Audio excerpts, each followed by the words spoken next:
ভাই আজকে এখানে এত মানুষ কেন? কাহিনী কি? গণভবনের সামনে আজকে এত মানুষ?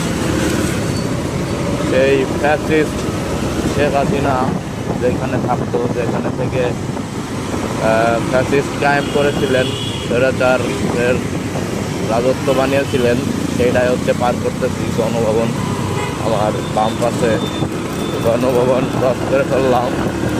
সামনে হচ্ছে সংসদ ভবন, আমাদের জাতীয় সংসদ ভবন।